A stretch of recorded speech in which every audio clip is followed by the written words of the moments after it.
Hello everyone, thank you for joining our workshop here this afternoon on emergency consultation, how to communicate with the community better about your emergency schemes.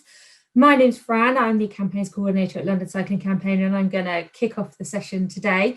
But we've also got Lior Steinburg from Humankind, who will be following on from me to provide a more global context to what's been going on and share some of the things that have been going on around the world, because we're not the only country that have been dealing with emergency active travel schemes. So fantastic to have him here and hear from him later.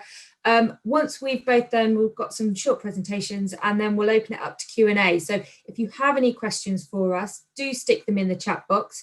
When we get to the end of the session, we'll go through and answer as many as we can. So I'm going to kick off this afternoon with a very quick question, and I'm going to share a poll with you all. Oh, my poll is gone. So the question I wanted to ask is, how has consultation and engagement around the emergency schemes been going in your borough? And it would be good to get a flavour, if people can chuck it in the chat box, just about whether you feel like it's gone really well and everything's gone really smoothly and you've had really good engagement and consultation with your local communities, or if things have been a bit rocky, there's been a bit of an area for improvement. Just getting a general sense in the chat box of how you feel stuff has been happening over the last 8 months since we moved into lockdown. We started rolling out some of these emergency schemes. Because it's been, from my perspective, a fairly mixed bag. We've had some boroughs that have been doing much better. We've had some boroughs that have been on the back foot slightly. And it's been interesting to see that develop. And I think the really exciting thing about holding this workshop now and holding this event now is that we're on the cusp of this second round of emergency funding from the government. So we've had our first round, and seeing if we can tease out some of the learning, see if we can pick up some of the things that have gone well and haven't gone well, and how we can translate that going into the second round of funding that we've got now. So consultation and engagement is something that at LCC we've been talking about quite a lot for quite an extensive amount of time. So another question I'd like to ask in the chat box is, why do we do consultation and engagement? What is the point of it? So often way we do it is there is a obligation. We have to do consultation and engagement to fit in with our statutory regulations and guidance to make sure that we have done that exercise that shows that we have connected to and communicated with the local community what's going on. But actually, it's a really powerful tool for just more than that tip box exercise that just says, yep, we've done everything we're legally required to do. The definition from the Consultation Institute is around it being a dynamic process of dialogue between individuals and groups based on genuine exchanges of views, normally with the objective of influencing decisions, policies, and programs of action. And I think that genuine exchange of views is such a key thing that is so often missing from consultation. Before COVID, this was something we were working on. We were trying to look at how do we make this process better, because the consultation that was happening before COVID was a bit broken as a process. What we were having is consultations that were taking years to come through. The results weren't being really taking on the feedback from the communities. They weren't asking the right questions. They weren't being open about where that decision making was happening. And they were turning into quite broken, contentious things that were referendums on schemes, rather than being a genuine opportunity to ask people who are the experts in their areas about how you could improve something, how you could make it better, how it would work best for the people it was going to be impacting and influencing. So at LCC, we sat down with Urban Movement and we put together a guide. So how to talk to people about the future of their streets. And I will drop this link in the chat box after I've finished talking, so you can all access this. It's publicly available. It's completely designed for councillors and officers to support you guys in having those conversations, in particular around active travel schemes. And what we came down with when we were putting together this guide was essentially 10 steps for better engagement. And I'll rattle through these very quickly. So one was around having a very clear brief and purpose for what you're going to do. One was pulling together a really core team that would be working on this, that included the right skill sets that you need, and particularly around communication and marketing skills. Gathering data, so like the image I've got here of the air pollution data map of London, so making sure that you've got the data that backs up your purpose, backs up your theories and ideas, and making sure you know what's going on in an area with that objective data. Then step 4 is going and having that conversation with residents, with businesses, with those key stakeholders about their area, asking those questions and starting to pull together a few principles for what the scheme is going to solve. So the classic example is going and asking a community what they like about their area, what they don't like about their area, having an answer come back, which is we constantly have noise and air pollution and speeding down our road because there's a huge amount of traffic coming down it. And then the principle is then about how do we quieten that? How do we slow that down? How do we reduce the amount of traffic? And they're your key principles, what your scheme is going to solve. Then you get to step 6, which is starting to create options for your scheme. And again, the little image on the screen now is a tool where you can manipulate, you put in the width that you've got on the street, and then you can play around with different options. This is quite a nice one to use with community groups to give them that visual idea of, well, if we put a cycle lane here or a bi-directional track here, this is the impact on the rest of the street. And then once you've done all that and gathered all of that information, talk to all those people, run through the scheme options, got feedback on that, then you start doing the final scheme. But that's not the final stage, because in order for that real sense of ownership and understanding from the community about a scheme that's going in, what you need to do is feedback to them. So once you've built it, you need to then monitor what's happened. You need to be able to show that the air pollution has dropped, that the traffic counts have gone down, that the noise level has dropped. So what were those positive things that you were trying to achieve with this scheme, and have they actually happened, and sharing that positive story with the community. And then rapidly fixing things if they're not working. So that's sort of your ideal if you've got time and money and capacity and space. You know, this is what we should be building into every single engagement and consultation process. So how does it differ if you're talking about emergency schemes? So with emergency schemes, what you're looking at is potentially not having, 6 months to do those first couple of steps in terms of having a long stakeholder engagement process, doing lots of scheme options, putting them in front of the table on people and asking for feedback. But what it is doing that in real time. So yes, not doing it on paper beforehand, but doing it in real time on the streets. So you can tick off multiple steps at the same time. And the principles behind emergency schemes don't differ that much from the 10 steps. So you're still talking about having a really open, honest, ongoing and transparent conversation with the communities in the area. So not putting something in and then people not being able to share any information about it, but actually saying, right, we've put this in, so tell us how it's working. Here is where you can feedback. Lambeth did a really lovely thing where they had signs up all over their earliest low traffic neighborhoods saying, this has gone in, it's gone in very quickly. Here is the information about how you can feedback on how this scheme is going. And that's the kind of thing, that really obvious open space where people know that they've seen something go in, they've seen that they have an idea about it, they've got a thought or feeling about it, they know where to go straight away to let you know what that feedback is. And I think demonstrating feedback of results with emergency schemes and in situ trials is really important as well. So stuff has gone in quite quickly, and that is a really positive thing. But that sometimes has unforeseen circumstances, there are unforeseen things that come off the back of it. Sometimes, you put in a low traffic neighborhood and there is a road that either was slightly outside it or wasn't really considered inside it.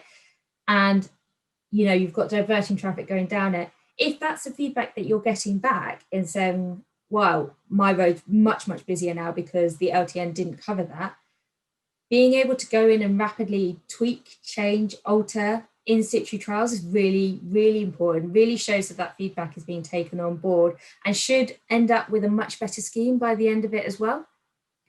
And I wanted to put in here about policymakers as well. So, you know, your councillors, your MPs in the area, they are key stakeholders to be involved in the process, but through it all, they need to be open and listening to all the feedback as well, but they also need to be showing leadership, so listening and leading at the same time.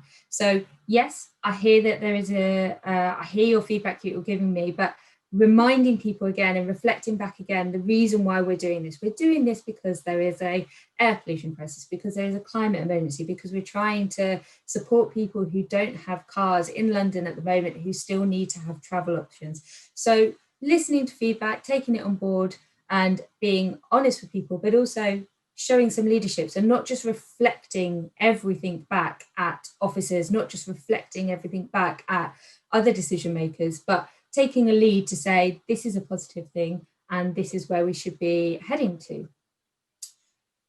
So there's a few things in there. There's a lot going on at the moment, but what I'm going to do now is hand over to Lior. He's going to talk about some real world examples and then we'll open it up to questions. So I'm going to stop sharing my screen now. Thank you, Fran. And I will start sharing. Let's see if it works. That's the stressful part.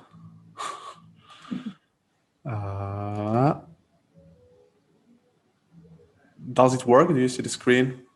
Yes. You see me and you hear me? Yeah? Okay, yes. So it all works. Perfect. Hey, so thanks for this opportunity to speak here. I have around 10, 15 minutes, right, to go through some real life examples. And I like to start with something that is maybe not very relevant to specifically the current emergency consultation, but is relevant to consultation and how to speak with residents and stakeholders.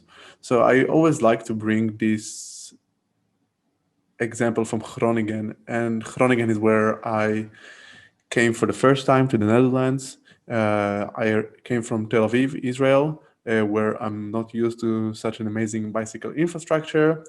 And I'm here now in the Netherlands, actually not anymore in Groningen, but in Rotterdam. But I'm here for just 6-7 years now. 6 years, I think. Yeah, who counts? But I got to learn quite a lot. So when I arrived to the city, to Groningen in the Netherlands, I thought, okay, it was always like that. And I got to learn that a lot has changed. And actually there was a process of moving from car-related infrastructure, car-oriented infrastructure to walking and cycling infrastructure. And this specific park in Groningen, the Northern Plantsoen, is I think one of the most lovely parks in the Netherlands. And it is also one of the busiest bicycle routes in the Netherlands and hence in the world. It carries thousands and thousands of people a day on the way to the university and to work. And not many years ago, in the early 90s, it used to look like this. Same old story, beautiful park. When the city was expanded, a road was built. And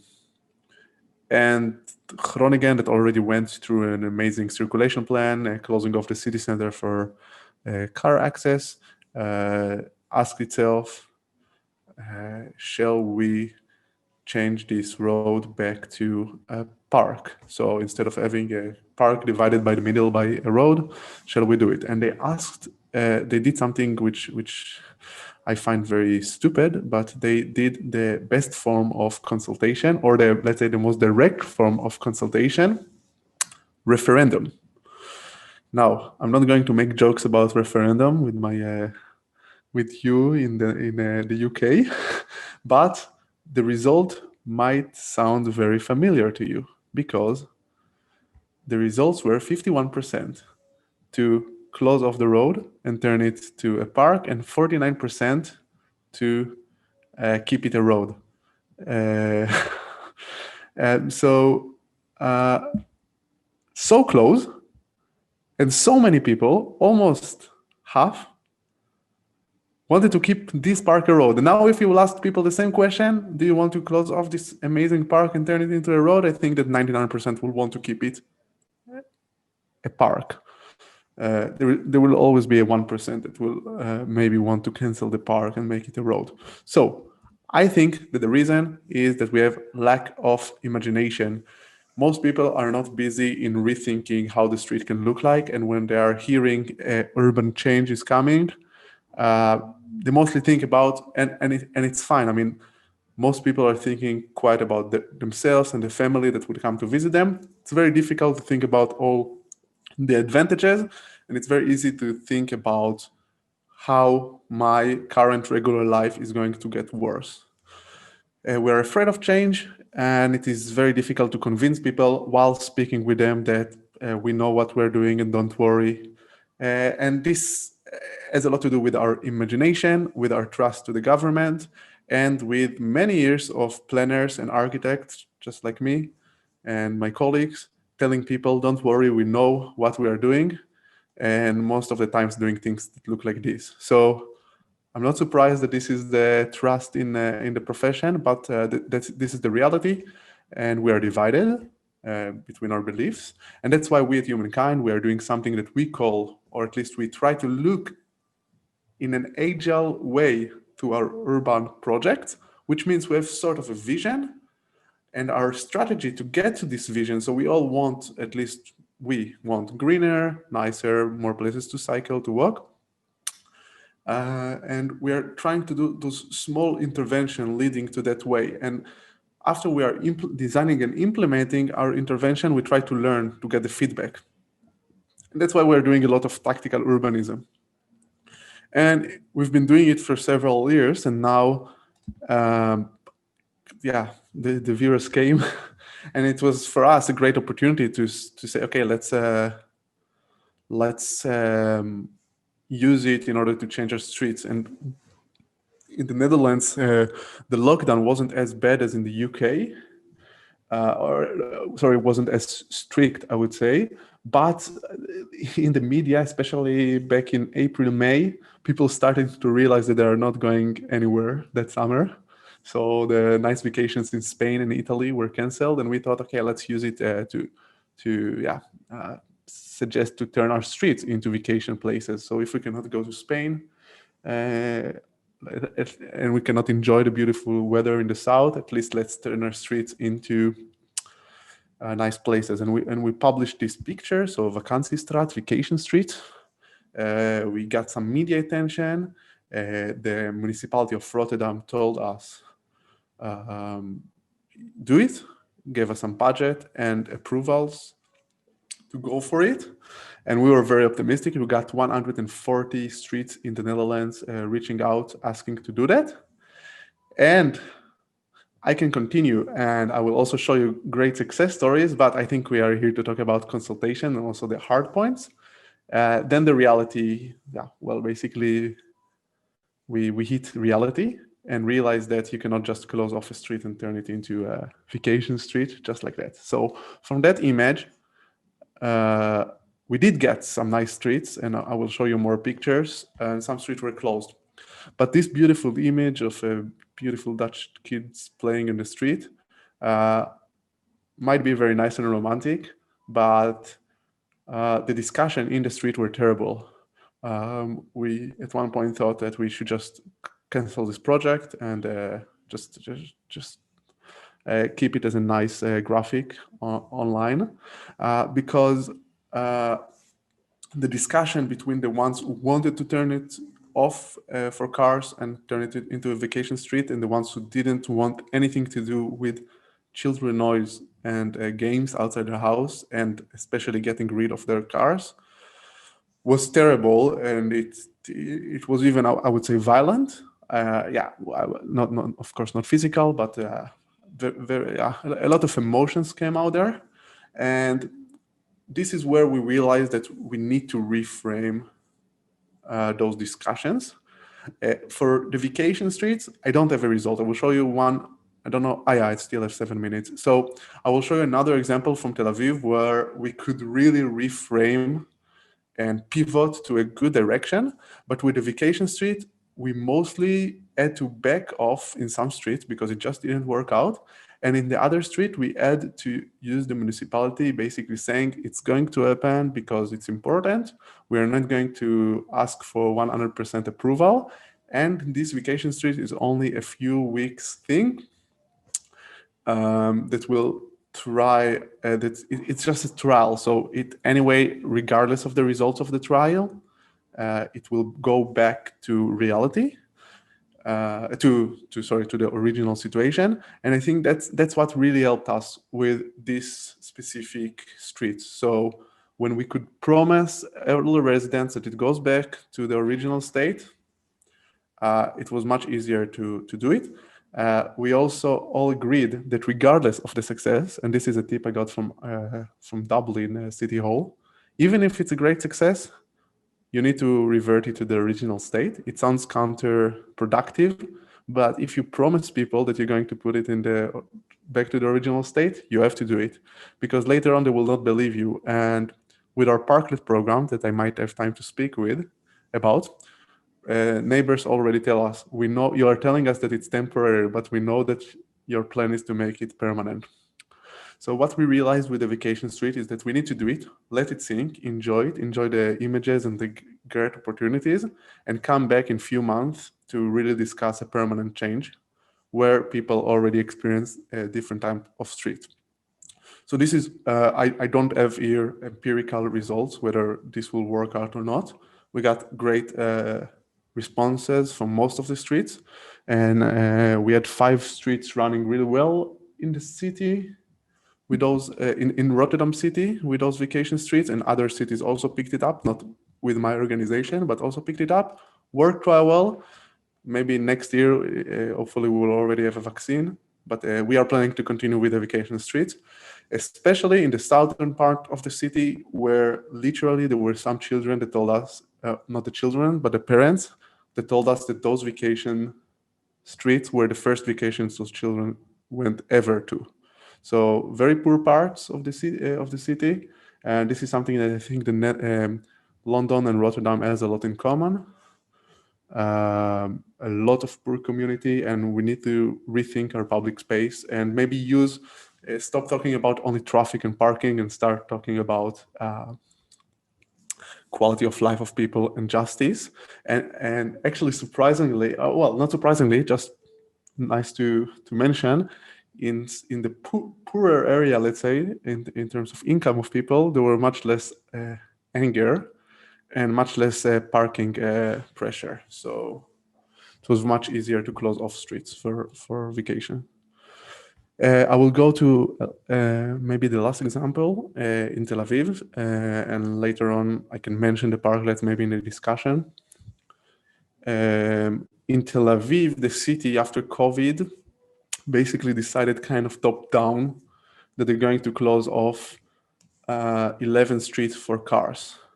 So Tel Aviv is, it's the most important city in Israel, I would say. It's not the biggest, but it has some, it's a metropolitan of 3 million now. So 11th Street is not little, 11, and well, they also did a lot of tactical bike lanes, but that's not relevant now. So this is an example of a street. It's a street with a lot of parking spaces, and the city just one overnight, without consulting with anyone, or at least not publicly, closed off the street for cars. There is even one car that got a bit stuck there inside, and just used bollards. Now, this specific street is also one of the richest part of town in the city center. So a lot of people with cars were not only very angry, but also very connected to City Hall to make sure that everybody hears that they are angry about it.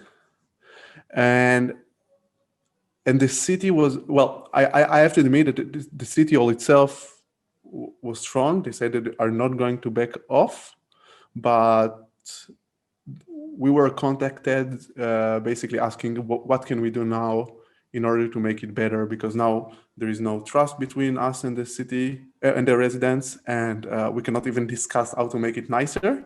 So we wanted to make a co-creation session, but you cannot lead a co-creation session after you overnight closed off the street and then just ask them, hey, do you want to make here a play or yeah. So what we decided to do is to announce to everybody that it's going to be a temporary intervention. Again, that it will not go off anyway. So we will measure the results and if people are happy with it or not. But we will try out anyway, and we are going to do it. We're going to try to do something, regardless of people are now against it or not, and we can discuss it later. So that was the approach. So the tactical intervention, which I will show you now, will be the consultation, and we will start with only one intervention. And if people like it, we will be able to grow. So what we designed is those two, that's still the design, the Photoshop, two interventions, just small elements. In Tel Aviv, making places for people with children is always a good idea. And allowing for free to all cafes to open up outside for free without any approval process or cost. This is how it looked at the end. I thought I had more images, but basically we just implemented playing elements, was a great success, and now the city is in discussion with the residents and shop owners to design the next elements. So now we have two elements, and the city is thinking, shall we create more elements or shall we go to a long process planning? But that was another way to go about consultation in these times. So two approaches, and again, it's not a success story in which we came, everybody was against, and at the end, everybody was in favor. There is still hard feelings here in Tel Aviv. In Rotterdam, still a lot of hard feelings, but also some success stories.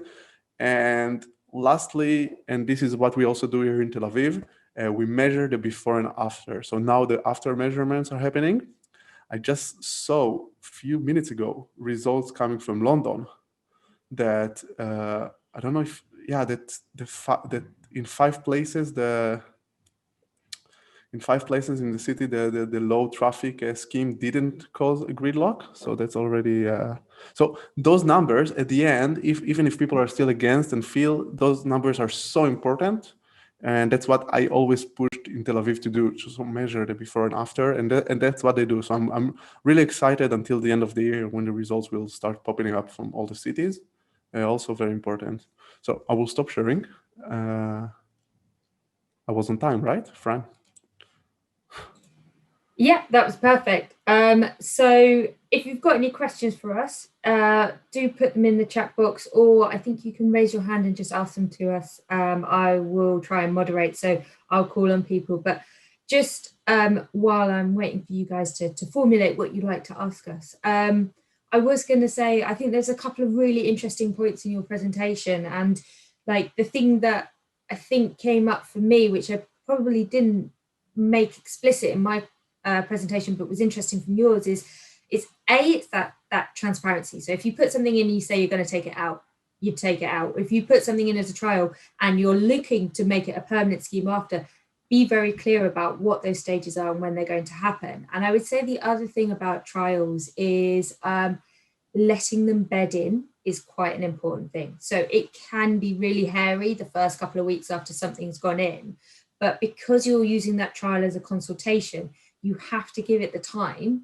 so people can get used to it, so the traffic can get used to it. So it's got time. It's always a bit disruptive in the short term. So giving it, that 6-month, 18-month trial time means that by the end of that trial, not only will you have a better idea of how the area reacts to that trial, but people who are experiencing it, a 2-week trial doesn't really give them that flavor and that imagination, as you say, of what it could be like if this was how their roads were laid out and how their roads were set out. So making sure that stuff isn't coming out after only a couple of weeks, if at all possible, is really important. So I've got a question from Alan Lewis here, which is, the measures are going in, are being seen as a response to COVID. How do we then communicate their implementation in the long term post-COVID? I think that's a really, really good question, because it's something that I've seen coming up quite a lot in, there's a bit of a lack of understanding about, is it a COVID emergency measure? So why is closing a road a COVID measure? There's been a bit of a disconnect in that communication part. I think part of the fact that the next round of funding is called the active travel funding, it's not the emergency funding anymore. So we are starting to transition and looking a little bit more, as some of the other workshops are today, about what can be the more temporary plus and the more permanent schemes that we can start accelerating now with this funding. So going in with that very clear upfront message of, this is in response to COVID, but it's also in response to the other crises we are facing in London around air pollution, climate change and inactivity. But I think there's also that linking up of how those crises knit together, and that being a very clear line in the comm strategy that you're putting together for schemes, to be able to say, look, we were dealing with these crises before. COVID's not different. It's just made everything worse. And, you know, what we're looking at in London in particular is a car-based recovery, which is for, I think there's a stat that I like to say, which sort of, it's a bit of a horrible one, but it's the average car in the UK is only driven 4% of the time. So the rest of the time, the car is parked. And if everyone who is suddenly not using public transport in London starts using their cars, not only can our roads not deal with that, but then you add in that other layer of only 50% of Londoners have access to a car. So you have all of those cars overwhelming the road network, and all of those impacts on people who don't have a car are suddenly being exponentially felt across the city. So COVID has made things, all of those issues that we were dealing with, dialed them up and made them worse. So this is about addressing the short and long-term issues that COVID are going to cause. Lior, I didn't know if you had anything. You were nodding along there, so I'm assuming I'm feeling good. I have to add one thing that I feel that I also kind of fell for that. I think that a lot of pro-bike, pro-walking, sort of like this new urbanism people thought, hey, this is the COVID. So until now, we couldn't convince people. Let's use it, say it's for COVID, and hopefully everybody will see the light. Now, this is a romantic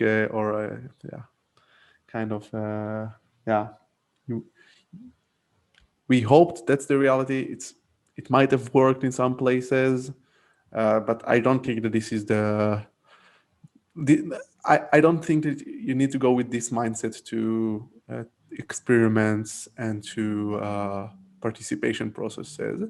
I don't have the answer, because it is again a trial and error, and sort of like we try one thing and see what works and what's not. I think honesty is important. It is difficult because it involves politicians, and honesty in politicians is not always goes hand in hand. But I like to think, and that's why you see that actually probably it's the same story in London, but at least here in Rotterdam or in Tel Aviv, the first interventions were in places where the network was already active. So people knew each other, there were already activities happening, experiments were a success, changes were already happening. And then COVID was just another reason, as you mentioned, we saw all those things happen, and we just go forward and everybody knows more or less what is the direction. What specifically I liked about Tel Aviv, which doesn't sound very democratic, but it just the mayor already says for 2 years, yeah, sorry, it's not my responsibility to provide you parking spaces or driving lanes. I'm going to remove it. And when Corona started, the city didn't really say that it's because of it was kind of like a mix. Say, yeah, it's because of Corona, but it's what we already planned, and we're just going to go forward. So. But it's a bit of the philosophy of participation. So I don't know how to. Yeah, I think for us that sort of feeds into that whole the listening and leading. So by that leadership, that, you know, we need to do something. We can't keep going with the status quo. We have to make positive changes. Us not doing anything is going to lead to a worse outcome for London and Londoners. So this is what we're going to do. So yes, I will take on board, constructive feedback and criticisms of schemes. And I think being open to constructive engagement on it, it's not always going to be positive. So you might get constructive negative engagement.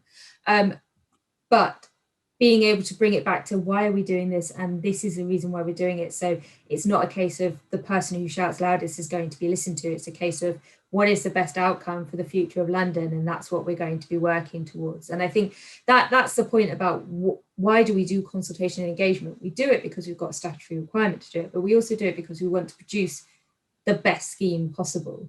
And to do that, we need to engage with communities, because they are the experts on the roads that they live in and the roads that they work in and walk around and cycle around and drive around. One of the amazing things about LCC is that we have local groups in nearly every borough. And that is hugely, hugely important, because as much as I know about London, I don't have a detailed map in my head of every single road in the whole of the 33 boroughs, but we are able to talk to our local group members who know their areas and ask them and ask their opinion and get amazing feedback and get amazing ideas and responses from them. So, that's the crux of it. That's the point of it. The point is to produce something really good for our communities. We've got a question. Just come through. So about, what's the best way of engaging with communities now we can't meet them face to face and on the street to discuss ideas?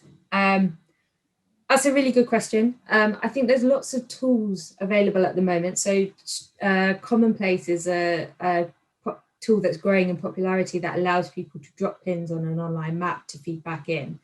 But I think then there is a follow-up to that. So it continue with like everyone in the community, including those who do not follow development, or online. So it is not even trying to get to the same level that it was before the COVID, but even get to those who never been there. And I do think that those interventions are a great way, because it is something that happens out there. It worked for us with the parklets we popped around. It is only one-on-one. It is people that normally don't participate in those talks or join those Zoom calls. Again, it's very small, but it's also more personal, and you might get more information. So again, it is not a way to get everybody in the neighborhood, but those interventions are a good way to meet people that normally don't take part in the usual suspects. That's my perspective. I'd also say as well, like a bit of that stakeholder mapping. So having a sit down and thinking, okay, so this is the area that the scheme is going to cover. So who are the stakeholders in that? So are they, we would hope that the local LCC group would be one of those stakeholders, but are there any places of worship that are going to be in the area? Are there any community groups, residents associations, schools? Looking at those networks and also using those networks to invite feedback as well. So there's a number of online tools now that you can use to gather feedback that are growing in popularity and are really important. But again, it's the point that Lior was making. It's not about expecting everyone to come to you. It's about going out to where people are as well, especially, and I think it's really important as engagement improves in the UK, about making sure that we are reaching out to those, not the usual suspects, that we are making sure that the people who are engaging with us when we talk about schemes are more representative of the communities. They're not always at the moment. So looking at, okay, well, there is a place of worship. So how do I get in touch with the key person there and ask them to share something by email and gather feedback that way? I mean, some of it's quite not like massively tech heavy, but it's just that connection of dropping a line to the local PTA and saying, can you share this? This is happening in the area. Can you ask people to email me, call me? We're going to have a Zoom drop-in session. So I think there are lots of tools, but that network mapping and working out who you're going to talk to and who you're going to reach out to is really key to that. We've got another question, which is, we asked everyone on the street what they thought about cycle lanes or a filter last year, and we're surprised by how many people, a majority, were in favour of the filter. But when one was proposed, suddenly lots of people nearby who liked their wraparound appeared and complained. It's difficult to go down the street and ask everyone again, so it's not clear whether the actuality has changed opinions in either direction. So, you know, broadly everyone was in favour, and then we proposed something and a load of antis came out the woodwork, I think is the question, and trying to steer through to work out what the level of support for the scheme is. And a follow-up was, do we think that providing info on traffic evaporation is effective? So on your first question, I think there's a couple of things to unpick there. And one is, again, moving away from referendums for consultations. So, you know, your consultation shouldn't be about necessarily asking, do you support or oppose this scheme going in? But this scheme is going in, how do we improve it? How do we make it better? Are there any real issues, you know, knotty danger points, or is there any way we could make it significantly better? And that's the kind of feedback we need to be getting through the consultation and engagement. I also think that we need to be more proactive in championing the silent majority, because I think the number of polls that have been coming out in recent weeks, where, I mean, one even went out with the government announcement about the second round of active travel funding that said the majority of people are on board with all of the schemes that have been happening. So the percentage of people who will actually engage and respond to consultations isn't going to be everyone. And nearly every study that I've seen comes back with most people either support or are unbothered by changes to the road. And I think if you're unbothered by a change to the road, you're in the positive camp. And I think we need to be clearer about putting those people there. And I think that also includes kids as well. You know, kids are massively underrepresented in all of this engagement and consultation that we traditionally do. So let's just put all of the kids in the positive camp and tick them off. Or start away with that. But I have another thing that you mentioned with the referendum, back to the example I gave from Groningen from the early 90s, before we even imagined a COVID will come. When you asked that question, I had once the Dutch version of the question, but it was very straightforward. It was like, are you in favor in turning it into a park, closing the road, something like this. And I think that what people heard with this question is like, are you going to ruin my way to work and I will need to leave home before? That was some people, and the others were like, are you going to turn beautiful park, because that's what they imagined. And when we had the vacation streets, I discussed with one of the neighbors. Actually, I was with him in a car driving to pick up some plants from a plant center. And it was, I asked him that, so do you like this vacation street? And he was like, yeah, it's lovely. I meet all my neighbors. And it's like, can you imagine that this street will be permanent? So it will be a park? It was like, yeah, sure. It was like, and do you know that we need to take off parking spaces and close off? Never do it. So what is the question? If the referendum was about making a park in front of the street, so it's again, what is the question we're asking, and how much weight we put on each one of those values or beliefs? So we all hold different beliefs on different things, and the one involves parking is somehow weighted the most because it involves the most anger. But I think we need to move out from that one, or at least weight it in, find the formula to how to weigh it.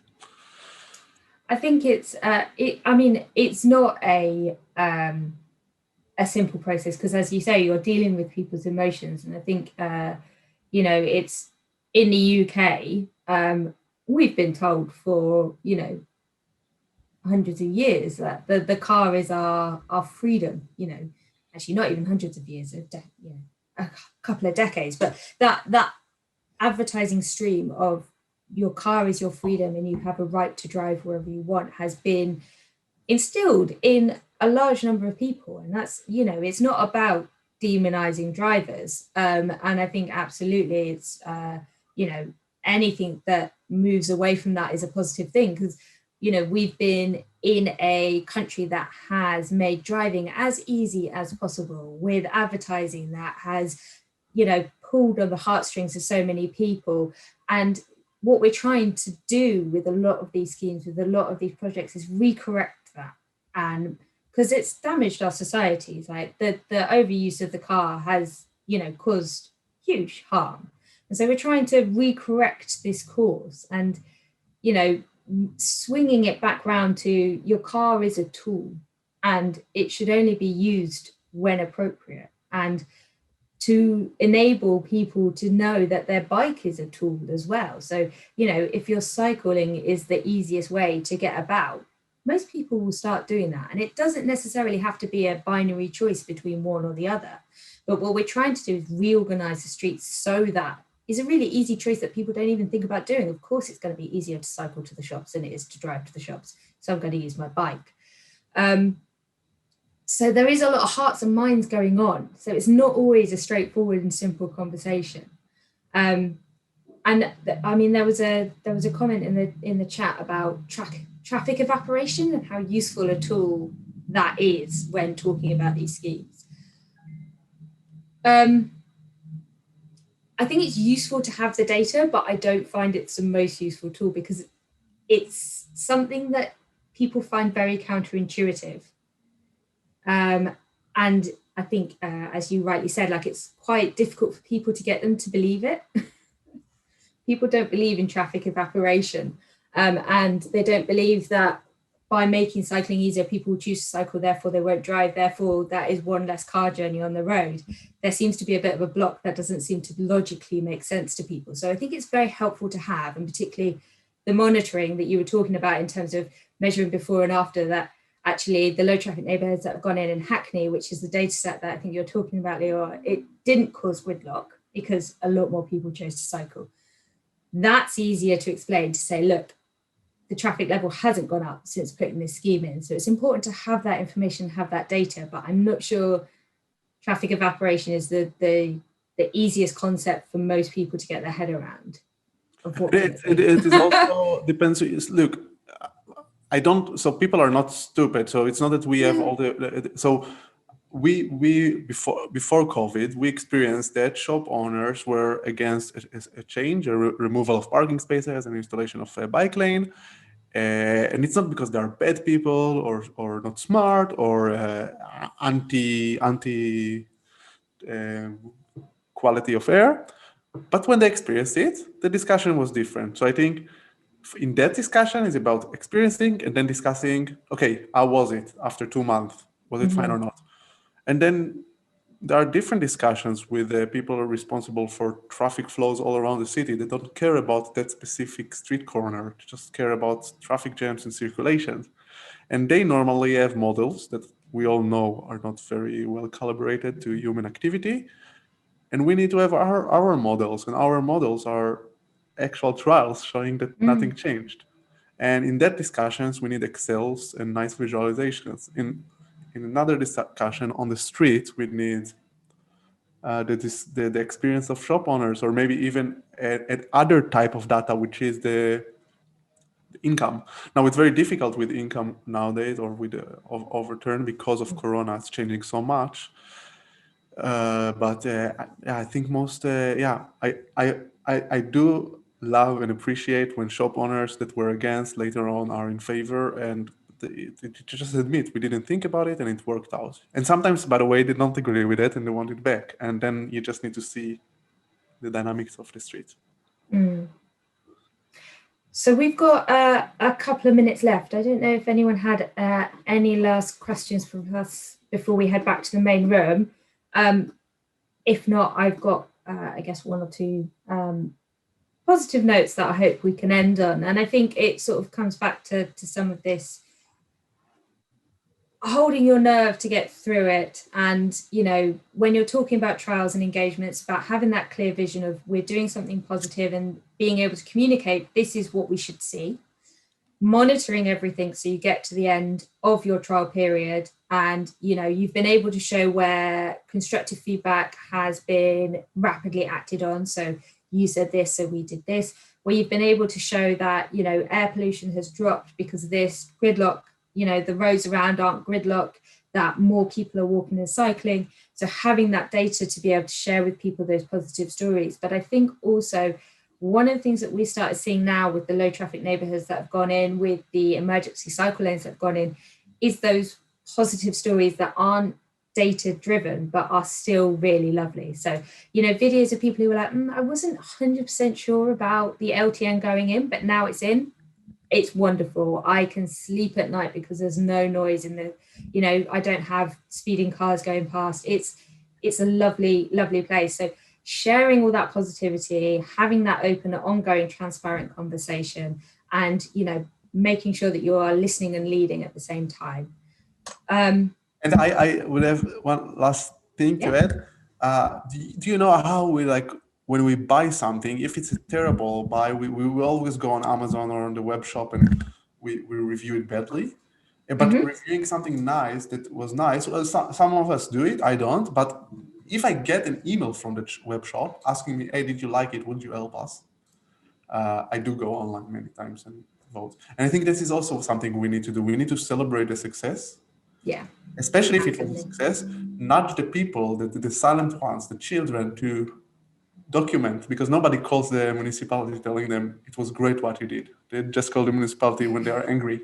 And it is our role. If we want to show that there is support, if it was a success, sometimes interventions are not a success, but many times they are a success. And if we want to show that there was a support, we need to push people to write it down or say it or vote for it. And this is what it's so great to have such NGOs. I mean, we are not an NGO, but we always work with, and we just need to learn a little bit from the web shops how to do it. Fantastic. So thank you everyone for joining us. I'm just going to put a link in the chat box now. So if everyone wants to move back to the main room, we'll start the wrap-up session in the next couple of minutes and finish the afternoon. So thank you very much for joining. I hope it was useful.